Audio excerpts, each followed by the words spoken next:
ይህ ኢትዮጵያ ቴሌቪዥን ነው።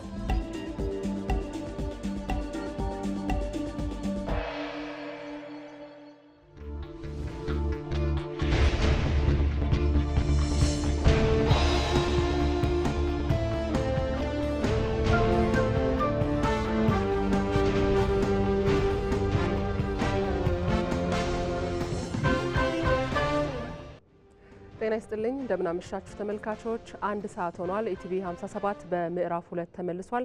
አርዕስተ ዜናውን አስቀድማለሁ። የሲዳማ ብሔር የዘመን መለወጫ በዓል ፊቼ ጫምባላላ ተከበረ።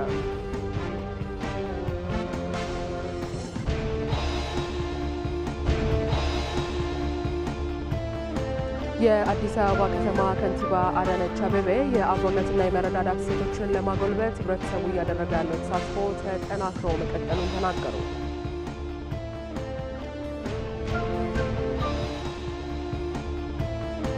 በ2016 በቅድመ ጎርፍ መከላከል በተሰራ ስራ በርካታ የልማት ስራዎችን ማዳን መቻሉን የአዋሽ ተፋሰስ አስተዳደር ገለጸ።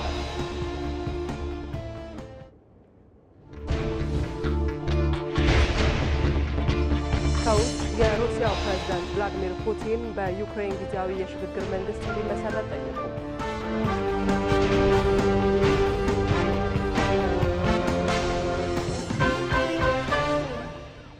ኢቢሲ ከሚገኘው የሸጎሌ ስቱዲዮ መቅደላይ ደረጀ ዋና ዜናዎችን ከዚህ ከስቱዲዮ እመራለሁ። እንዲሁም ደግሞ ከሐዋሳ ኢቢሲ ስቱዲዮ ነጻነት ፍቅሩ ፊቼ ጫምባላላን የተመለከቱ ዘገባዎችን ወደ እናንተ ታደርሳለች። የምናስቀድመው ከነጻነት ጋር የሚኖረን ቆይታ ነው። ነጻነት መቀጠል ይቻላል። አመሰግናለሁ መቅደላዊት። እንደምናመሻችሁ ተመልካቾቻችን። በነገራችን ላይ ዛሬ የሲዳማ ብሔር አሮጌውን ዓመት ሸኝቶ አዲሱን ዓመት ተቀብሏል። ስለዚህም ብሔሩ አይዴ ጨምበላላ እያለ የእንኳን አደረሳችሁ ሰላምታ የሚለዋወጥበት አዲሱን ዓመት በአዲስ ተስፋ የተቀበለበት ዕለት ነው። በድጋሚ አይዴ ጨምበላላ ለመላው ኢትዮጵያውያን ማለት እንፈልጋለን። ከዚህ ተጨማሪ የይዘት ምንጭ ከሆነው ከኢቢሲ የሐዋሳ ስቱዲዮ ዜናዎችን እየመራው ነጻነት ፍቅሩ ቆይታ አድርጋለሁ። አብራችን ቆዩ። የሲዳማ ክልል ርዕሰ መስተዳደር ደስታ ሌዳሞ የሲዳማ ብሔር የዘመን መለወጫ እሴትን በጠበቀ ለቀጣዩ ትውልድ ማስተላለፍ እንደሚገባ ገልጸዋል። የቱሪዝም ሚኒስትር ሰላማዊት ካሳ ደግሞ የፊቼ ጨምበላላ በዓል እሴቶችን ከሲዳማ ክልል ጋር በማቀናጀት የማስተዋወቅ ስራ እንደሚሰራ ገልጸዋል። የሲዳማ ብሔር ዘመን መለወጫ በዓል ፊቼ ጨምበላላ በሐዋሳ በዛሬው ዕለት በደመቀ ሁኔታ ተከብሯል። ሂሩት እምቢያለ ተጨማሪ ዘገባ አላት። ቡሻ ደስታ ቡሻ ቴኒጋቲ የሲዳማ ሕዝብ የጨረቃና ከዋክብትን አቀማመጥ በማጥናት አዲስ ዓመት ያከብራል። በዓሉም ፍቼ ጫምበላላ ይባላል። የሲዳማ ብሔር ዘመን መለወጫ በዓል ፍቼ ጫምበላላ በክልሉ መዲና በሐዋሳ ከተማ በዛሬው ዕለት በድምቀት እየተከበረ ይገኛል። የክልሉ ርዕሰ መስተዳደር አቶ ደስታ ሊዳሞ አባቶቻችን ያቆዩልንን ታሪክ በመጠበቅ ለቀጣዩ ትውልድ ማስተላለፍ ይጠበቅብናል ብለዋል። የጥንት አባቶቹ ምንም የፊዚክስ እውቀት ሳይኖራቸው ተፈጥሮ በለገሳቸው ጥበብ ተጠቅመው የመሬትና የጨረቃ እንቅስቃሴ በማጥናት ጨረቃ በመሬት ዙሪያ የሚታደርገውን ዑደት የአንድ ዙር የሚጠናቀቅበትን ሂደት ድግግሞሽን በመረዳት ሰከንዶቹን ደምሮ ደቂቃዎች ጥቄሳ ደቂቃዎች በቀናት ቀናትን እንደዚሁ ሰይሞ ወራትና ዓመታትን አዘጋጅቶና አቀናጅቶ ጊዜና ሰዓት ሁኔታ አውቆ መጠቀም የቻለ ሕዝብ ነው። ስርዓታዊ በሆነ ሁኔታ ጊዜውን አውቀን እንድንጠቀም ከዘመኑ ጋር እንድንዘምን እነዚህ አባቶች ፈልስፈው በተደራጀ ሁኔታ ቀምረው ሰጥቶናል። ስለሆነም በዚህ አጋጣሚ ለነዚህ ለሲዳማ አያንቶችና አባቶች ክብርና ምስጋና አቀርብላቸዋለሁ። የፊቼ ጫምበላላ በዓል የመደመር፣ የመከባበር፣ የአንድነት መሰረት ያላቸው እሴቶችን የያዘ በመሆኑ በዓሉን ለማህበረሰቦች ትስስር ልንጠቀምበት ይገባልም ሲሉ ተናግረዋል። ጥልና ግጭት እንዳይኖር፣ ሰላም እንዲበዛ፣ የተጣላ ካለ እንዲታረቅ፣ አንድነትና ፍቅር እንዲበዛ በአባቶች ትምህርትና ምክር ይሰጣል። በዓሉ የደስታ ስለሆነ ተሰብስቦ አብሮ መብላት፣ ላጣ ማጋራት፣ በአጠቃላይ በዓሉ የፍቅር የህብር ሰላም የሚበዛበት ለመደመር ለመከባበር ለአንድነት መጠናከር መሰረት የሆነ እሴቶችን የያዘ በመሆኑ ለማህበረሰቦች ትስስር እንጠቀምበት እላለሁ። በዓሉ ሰላምን፣ ፍቅርን፣ ወንድማማችነትንና አብሮነትን የሚያጎሉ እሴቶች ያሉት መሆኑን የገለጹት የቱሪዝም ሚኒስተር ሰላማዊት ካሳም የበዓሉን እሴቶች ከሲዳማ ክልል ጋር በመቀናጀት ይበልጥ የማስተዋወቅ ስራ እንደሚሰራም ጠቁመዋል። የሲዳማ ክልል የቱሪዝም ሀብቶቹ በአግባቡ እንዲለዩ፣ እንዲጠበቁና እንዲለሙ፣ እንዲተዋወቁም ዓለምም እንዲያያቸው ማድረግ ላይ ከክልሉ መንግስት ጋር ተቀናጅተን መስራታችንንና አስፈላጊውን ድጋፍ ማድረጋችንን እንደምንቀጥል በዚሁ አጋጣሚ ላረጋግጥላችሁ ወዳለሁ። የሲዳማ ብሔር ዘመን መለወጫ ፍቼ ጫምበላላ በዓል በሐዋሳ ሶሬሳ ጉዱማሌ ከፍተኛ የመንግስት የስራ ኃላፊዎችና ሌሎች እንግዶች ታድመውበታል። በሌላ ዜና በፍቼ ጫምበላላ በዓል ላይ የታደሙት የኦሮሚያ ክልል ርዕሰ መስተዳደር ሽመልስ አብዲሳ በዓልን በመጠበቅ ሁሉም በትብብር ለሀገር ብልጽግና ይስራ ሲሉ ጥሪ አቅርበዋል። አሮጌው ሸኝተን አዲሱን ዓመት የምንቀበልበት የፍቼ ጫምበላላ በዓል የጊዜ ዕውቀት የጊዜ ፍልስፍና ውጤት ነው። የዚህ ጥልቅ ዕውቀትና ፍልስፍና ባለቤት ስለሆናችሁ ኢትዮጵያንም በዚህ ቀና የሚያደርግ ትልቅ አንድ ምሰሶ ስለሆናችሁ እንኳን ደስ አላችሁ ማለት እፈልጋለሁ።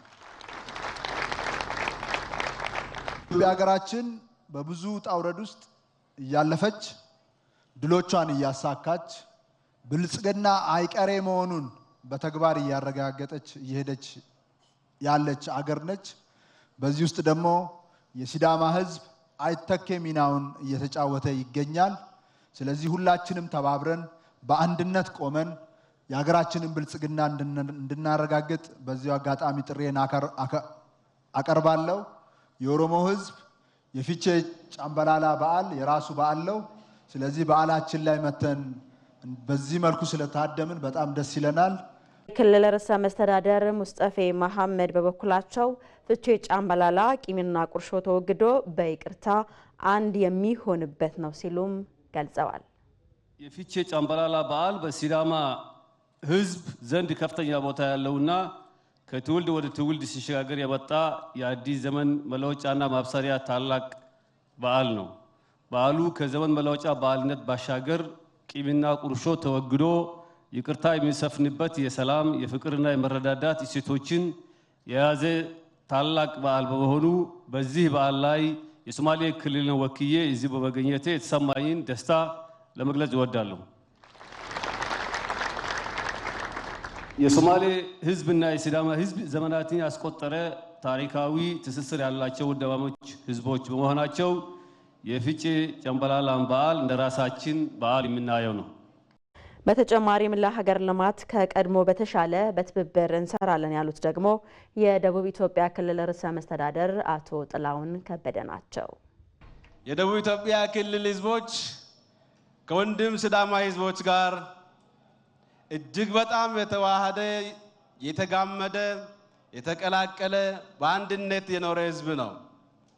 ትላንት የኖርንበትን ትላንት የቆየንበትን ቆይታ ዛሬ በደንብ አብስለን በደንብ አቀናይተን ለነገ ደግሞ በእጅጉ ለሀገራችን ብልጽግና በረከት ሊሆን የሚችል የብልጽግና ትሩፋቶችን ለማስመዝገብ የሚያስችል ስራዎችን በጋራ ለመስራትና ኢትዮጵያ የብልጽግና ተምሳሌት እንድትሆን የፍቅር የመቻቻል የወንድማማችነት ሀገር እንድትሆን ለአፍሪካ ተምሳሌት እንድትሆን በጋራ ተቀናጅተን የምንሰራ መሆኑን እየገለጽኩኝ በዓሉ የሰላም የደስታ አዲሱ ዓመትም የስኬት የብልጽግናና የአንድነት እንዲሆን ይመኛለሁ። ለአንድነትና አብሮነት ትልቅ ፋይዳ ያላቸው ሀገር በቀል እሴቶችን መጠበቅና መጠቀም ይገባል ሲሉ የፍቼ ጫምበላላ በዓል ተሳታፊዎች ገልጸዋል። በበዓሉ ላይ የተለያዩ ማህበረሰብ ክፍሎችም ተገኝተዋል። አስተያየቶቻቸውን ባልደረባችን ሚካኤል ገዙ እንደሚከተለው አሰባስቧቸዋል።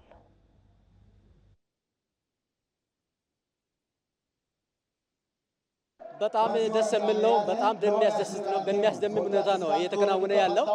በጣም በተረጋጋ መልኩ ራሱ እሴቱን በጠበቀ መልኩ ደስ የሚል ነገር ነው እየተከናወነ ያለውና በዓሉ በጣም የደመቀ ነው። ፊቼ ጨምበላላ ዘመን መለወጫ በዓልን ዛሬ እዚህ ቦታ ላይ ያው ወላይታና ሲዳማ አብረን ድንበር ነን። አብረን አብሮ ያደገ ህዝብ ስለሆነ ስለዚህ እጅግ በጣም ደስ ብዬ ነው ያየሁት። ባህል ማለት ትላንት የነበረ ወደፊትም ዛሬም ያለ ወደፊትም የሚኖር ቅርስ ስለሆነ ሁላችንም ይህንን ባህላችንን ተንከባክበን ለቀጣዩ ትውልድ ማስተላለፍ አለብን። እኛም ደግሞ ሁሌ በደረሰ ቁጥር አምሮብን ባህላችንን በማስመሰል አምሮብን ማክበር አለብን እላለሁ። ሁሉም ብሔረሰብ የራሱ የሆነ ማንነት አለው፣ የራሱ የሆነ ባህል እሴት አለው። ይሄ ለኢትዮጵያ ውበት ነው፣ ለኢትዮጵያ ሀብት ነው፣ ለኢትዮጵያ ደጀን ነው። ስለዚህ ሁሉም ማህበረሰብ የራሱን ባህል የራሱን የባህል እሴቶችን ይዞ ጠብቆ ለትውልድ ማስተላለፍ አለበት የሚል መልእክት ነው ማስተላለፈው። አንድነታችንን የሚያስተሳስሩ ናቸው። እኚህ ባህላዊ እሴቶች አንድነታችንን በጣም የሚያጠናክሩና የሚያስተሳስሩ ናቸው። ነባሩ እሴታችን ነው። ስለዚህ እንዲህ ብናደርግ አንድነታችን፣ እርስ በርስ መተሳሰራችን፣ ወንድማማችነታችን ይጠነክራል የሚል ሀሳብ አለኝ። ባህል ለሀገር እድገት ከፍተኛ አስተዋጽኦ አለው። ስለዚህ ሁሉም የራሱን ባህል ተንከባክቦ ራሱን ስርዓቱን በጠበቀ ማቆየት አለበት የሚል ወጣቱ ማለት የኔጌ ይህንን ባህሉን የሚረከብ ወይም ባህሉንና ባህሉን ተረክቦ ለቀጣዩ ትውልድ የሚያስተላልፍ ወይም የሚያስረክብ ወጣት እንደመሆኑ መጠን በበዓሉ ውስጥ ያሉትን ወይም በፊቼ ጨምበላላ በዓል ውስጥ ያሉትን እሴቶች የማስቀጠል ኃላፊነትም ግዴታም አለበት። ለዚህ ወጣቱ ደግሞ በትኩረት ይህንን ባህል እሴቶችን አውቆ ለቀጣዩ ትውልድ ማስተላለፍ ተረክቦ ለቀጣዩ ትውልድ ማስተላለፍ አለበት ብዬ ነው ተማምነው። የፊቼ ጨምበላላ በዓል በቅርስነት ከተመዘገበ ወዲህ የሲዳማ ማህበረሰብ እሴትን ለዓለም አቀፉ ማህበረሰብ ማስተዋወቅ የተቻለበት መሆኑ ይነገራል። በዚህ ጉዳይ ላይ ሚካኤል ገዙ ያዘጋጀው ዘገባ አለ፣ እሱን እንከታተል። የሲዳማ አባቶች የከዋክብት ዑደትን ተንትነው ዘመን የሚለውጡበት የፊቼ ጨምበላላ በዓል በተባበሩት መንግስታት የትምህርት የሳይንስና የባህል ድርጅት ዩኔስኮ የዓለም ቅርስ ሆኖ ከተመዘገበ ዘንድሮ 10 ዓመት ሆኖታል። ያለፉት 10 ዓመታት ለዓለም ማህበረሰብ የሲዳማ ህዝብ እሴትን በተሻለ ደረጃ ለማስተዋወቅ እንደተቻለ ይገለጻል። በባህሉ ውስጥ ያሉ እሴቶች ከሲዳማ አካባቢ ባለፈ እንዲተዋወቅ እድል ሰጥተዋል። ዩኔስኮ እንደምታወቀው በራሱ ድረገጽም እነዚህን መረጃዎችን ያጋራል። ያው ትልቅ ተቋም ነው። ከዛ አኳያ ከዚህ ከድህረ ገጹ የዓለም ህዝብ በሚባል ደረጃ መረጃ የሚያገኝበት በውስጡ ፊቼ ጨምበላላ የያዛቸውን እሴት በትክክል መረጃ ለማግኘት ምቹ ሁኔታ ፈጥሯል። በጣም ጠቃሚ ነው ያልነው ፊቼ ጨምበላላን ስርዓት ሊደርሱ የነበሩት በተለያዩ መንገዶች በትምህርት በከተማነት በተለያዩ መንገዶች ሊደርሱ የነበሩ ትውልዶች እንዲያስታውሱት፣ እንዲያውቁት፣ ግንዛቤ እንዲያገኙ ለዛም ሁሉ ተጨማሪ ድጋፍ አድርገዋል። በዓሉ ከኢትዮጵያ አልፎ የሲዳማ ማህበረሰብ ተወላጆች በሚገኙባቸው በአውሮፓና ሰሜን አሜሪካ በአንዳንድ ከተሞች ላለፉት ዓመታት የተከበረ ይገኛል።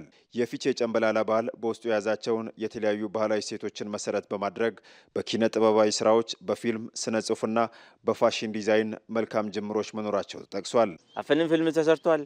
ስለዚህ ለሱ በመጣህበት ሌላውን አይተት ሄድና ያ የመጣው ሰው ሌላ ፕሮፖዛል ሰርቶ ይመለሳል። ያንንም ሲሰራ ሌላ ይመጣልና ያቺ ደግሞ እንደ ማህበረሰብም እንደ አገርም ተጠቃሚ እንድንሆን ሊያደርግ ይችላል። በኢኮኖሚ ፐርስፔክቲቭ፣ በቢዝነስ ፐርስፔክቲቭ ገበያ። ምክንያቱም ያቺ ስታድግ እነዚህን በፋሽን የሚሰሩ ሰዎች ልብሶችን ድሮ እንደዚህ ብቻ አይደለም፣ የተለያየ ዲዛይን እና ስታይል የተሰሩ ልብሶች ነው ከዚህ በፊት የምናውቃቸው። አሁን በሌላ መልኩ እየተሰራ ነው። ያቺ እኮ አርት ተጨምራበት ነው። ያቺ አርት ደግሞ ከእውቀት ጋር ትያያዛለች። በሌላ መንገድ ደግሞ ቢዝነስም ናት። የሲዳማ ክልል ተፈጥሯዊ ባህላዊና ሰው ሰራሽ መስህቦች ባለቤት ሲሆን በቅርስነት የተመዘገበው ይሄው በዓል ለቱሪዝም ኢንዱስትሪው መጎልበት ድርሻ እያበረከተ ይገኛል። የሀገር ውስጥ ጎብኚ ይመጣል፣ የውጭ ቱሪስቶች ይመጣሉ። ስለዚህ ሩም ይያዛል፣ ሻይ ቡና ይጠቀማሉ። ስለዚህ እዚህ ገንዘባቸውንም ዶላሩንም ቢሆን አፍሰው ይሄዳሉና ይሄ እንደ ትልቅ እድል በማህበረሰቡም ዘንድ እየታየ ማህበረሰቡ በጉጉት የሚጠብቀው በዓል ሆኗልና ትልቅ ውጤት ነው ያየንበት። ባህላዊ የዘመን አቆጣጠር ፍልስፍናን ከዘመናዊው የስነ ከዋክብት ጥናት ጋር በማስተሳሰር በዓሉ በየዓመቱ የሚከበርበትን ወጥ ካላንደር ለማዘጋጀት በሐዋሳ ዩኒቨርሲቲ ጥናት በመካሄድ ላይ እንደሚገኝም ተጠቁሟል። ከአፍ ወደ አፍ የሚተላለፍ እውቀት እየተረሳም ይሄዳል። ትውልድ እየረሳውም ሊሄድ ይችላል።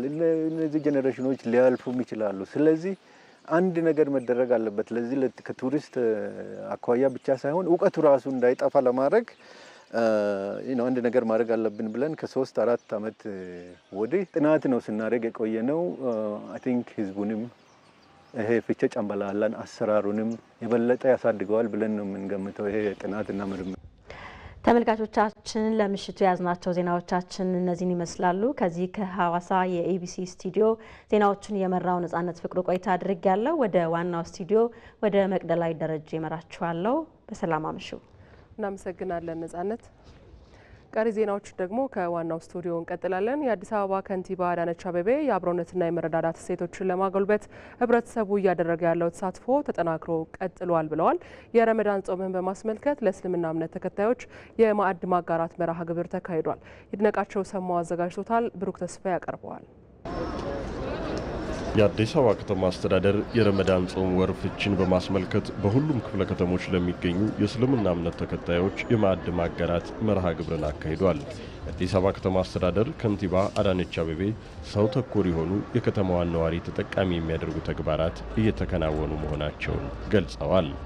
የህብረተሰቡ የመረዳዳትና የአብሮነት እሴት ተጠናክሮ መቀጠሉ ከንቲባዋ አብራርተዋል።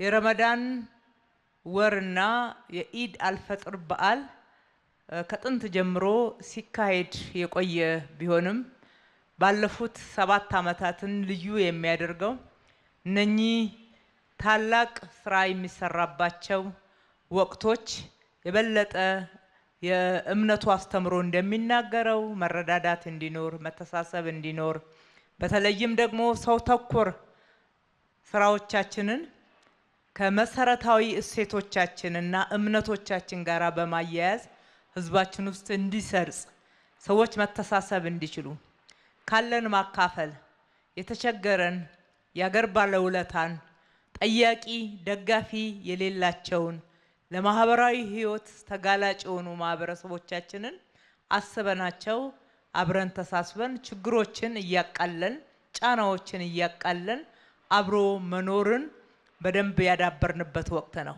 በከተማዋ እየተከናወነ የሚገኘው ማህበራዊ ክዋኔ እያደገ መምጣቱን ይህም ለነዋሪው ዘላቂ ተጠቃሚነትን ጉልህ አስተዋጽኦ አድርጓል ሲሉ በአዲስ አበባ ከተማ አስተዳደር የህብረተሰብ ተሳትፎና የበጎ ፍቃድ አገልግሎት ማስተባበሪያ ኮሚሽነር ይመር ከበደ ገልጸዋል። የምንገነባቸው የልማት ስራዎችም በተመሳሳይ ሰው ተኮር ሆነው እንዲሰሩ በማድረግ ልማታችን ከሰው ጋር እንዲያያዝ የማድረግ ስራዎችንም በርካታ ስራዎችን የሰራንበት ነውና ይሄንን ስራ መሰረት አድርገን ያስቀጠልንበት አንዱ የረመዳን ወርም ሆኖ የቀጠለበት ሁኔታ ነው ማለት ነው። ሁለተኛው ማዕድ ማጋራት ነው። ማዕድ ማጋራት በከተማችን እየተሰራ ያለው የዕለት ችግርን በመፍታት ላይ ብቻ ሳይመሰረት በዘላቂነትም ሰው ተኮር ስራ ሆኖ እንዲሰራ ያለው ለሌለው በማካፈል ላይ ብቻ ሳይመሰረት በቋሚነትም የቤተሰብ ትስስሮችን እየሰራን የመጣንበትና በዚህም በርካታ ጉድለቶችን እየሞላን የመጣንበት ሁኔታ እንዳለ ባለፉት 7 ዓመታትም በድግግሞሽ ወደ 5 ሚሊዮን የሚሆኑ ዜጎችን ከዚህ አብረን ከናንተ ጋር ነን የሚሉ ቤተሰቦች ያፈራንበት ድጋፍ የተደረገላቸው የእስልምና እምነት ተከታዮችም ምስጋናን አቅርበዋል። በጣም ደስ ብሎኛል። ወላሂ አንድ ነገር አልነበረኝም በቤቴ አንድ ነገር ያመት ባልመሰላ ወላ ዘይት የለኝም ወላ ዱቄት አልነበረኝም። አሁን እዚህ ስጥራ በጣም ደስ ብሎኛል። እናንተ ደግሞ አላህ ደስ ያስደርጋችሁ፣ አላህ ያቆያችሁ። የአመት አመት አይለየን አይለይብን። እናንተ ቀዊ አላህ ያርጋችሁ፣ መንግስታችንም አላህ ይጠብቀው፣ አላህ ያገራችሁ፣ አገራችን ሰላም አላህ ያርገው። ይሄው አልহামዱሊላህ ዘይቱም ዱቄቱም ሁሉም ተሰጥቶኛል። አላህ በረህመቱ ይስጣችሁ እንጂ አገሩን ሰላም አድርገው እንጂ በአኼራችሁን አዱኛችሁን ሁሉ የሚያስደስት አላህ አድርግላችሁ እንጂ። በከተማዋ በሁሉም ክፍለ ከተሞች ለሚገኙ 100 ሺህ ለሚሆኑ የእስልምና እምነት ተከታዮች የማዕድ ማጋራት መርሃ ግብር መከናወኑንም አስተዳደሩ ጠቁሟል። የአካባቢ ጥበቃ ስራዎችን ለህብረተሰቡ ተደራሽ ለማድረግ ሚዲያ ዋነኛ መሳሪያ መሆኑን የኢትዮጵያ አካባቢ ጥበቃ ባለስልጣን ገልጿል። ባለስልጣኑ ከኢትዮጵያ ብሮድካስቲንግ ኮርፖሬሽን ጋር የመግባቢያ ስምምነት ተፈራርሟል።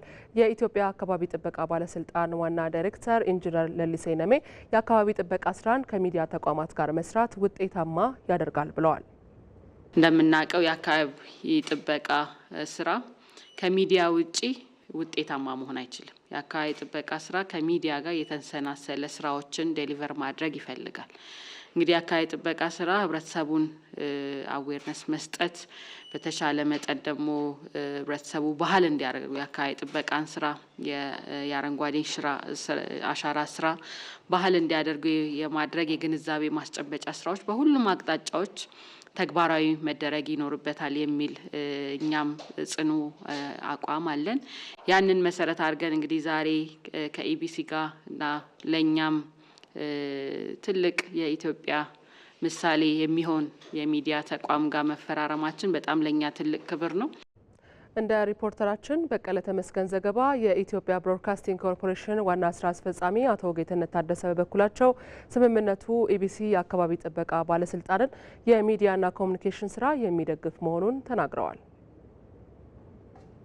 ፈጠራ ጨምረንበት አጠቃላይ ስራዎቻችን እንዴት ውጤት ሊያመጡ ይችላሉ፣ ባለስልጣን መስሪያ ቤቱ በአዋጅ የተሰጠው ዋናውን ተልእኮን በተመለከተ የበለጠ ውጤታማ ሊሆንበት በሚችልበት አግባብ የሚዲያና የኮሚኒኬሽን ስራውን ሊደግፍ በሚችል አግባብ ኢቢሲ ውስጥ ያለውን አቅም አሟጦ መጠቀም በሚያስችልበት ሁኔታ አቅም የሚፈጥር ስምምነት ነው ዛሬ የተፈራረም ነው። የሩሲያው ፕሬዝዳንት ቭላዲሚር ፑቲን ዩክሬን ውስጥ በተባበሩት መንግስታት የበላይ ተቆጣጣሪነት ጊዜያዊ የሽግግር መንግስት እንዲመሰረት ጠይቀዋል። ድርጊቱ የፑቲንን ስትራቴጂያዊ የበላይነት የሚያስገኝ ነው ተብሏል። አውሮፓና አሜሪካ ደግሞ ፑቲን ወደ ሰላማዊ መንግስት የምናደርገውን ጥረት አጠናክረን እንቀጥላለን ብለዋል።